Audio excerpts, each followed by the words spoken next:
Hai semua, hari ini kita tengok wire set yang siap pasang dengan holder lampu. Ada banyak jenis wire set, ada ini twin cable, full putih, merah, merah hitam, full hitam dan juga holder yang beza. Ini holder E27 holder screw, ini holder B22 holder pin. Untuk video hari ini saya ambil yang twin cable sebagai contoh kerana kegunaan serupa, semua sama, cuma wire yang beza tapi kegunaan sama. Untuk kawan yang nak tahu lebih detail apa beza kabel ini, saya buat satu video untuk jelaskan. Untuk video hari ini kita fokus dengan ini dulu. Okey. Kegunaan semua sama, kita nak plug in,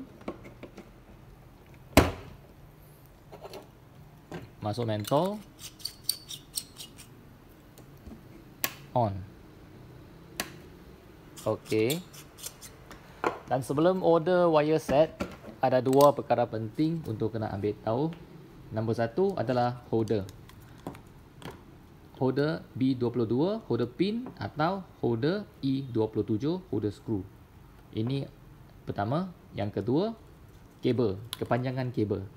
Ini untuk video saya ambil 1 meter sebagai contoh. 1 meter agak 3 kaki lebih. Tapi panjang ada banyak pilihan. Ada 1 meter, 2, 3, 5, 10, 15, 20, 30, 40 sampai ke 50. Ini dua perkara yang kena ambil tahu. So, jadi kita tengok mentor yang boleh support wire set. Start dengan holder screw dulu. Okey, ini mentor berkaki screw, kaki E27, semua boleh support holder ini.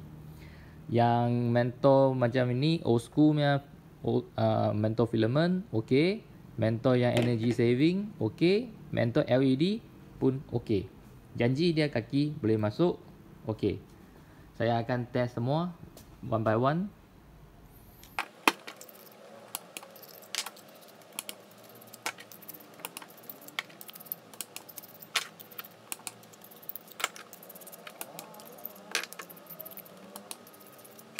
Okey, semua sudah test.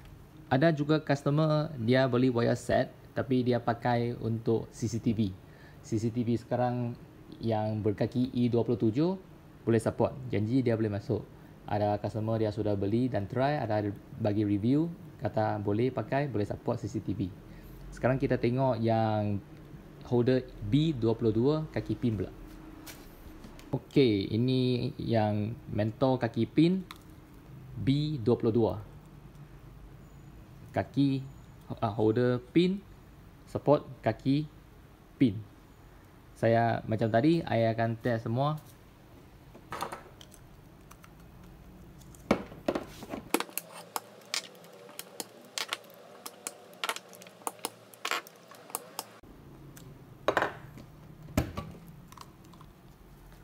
Okey, sampai sini video hari ini untuk wire set yang siap pasang dengan holder lampu.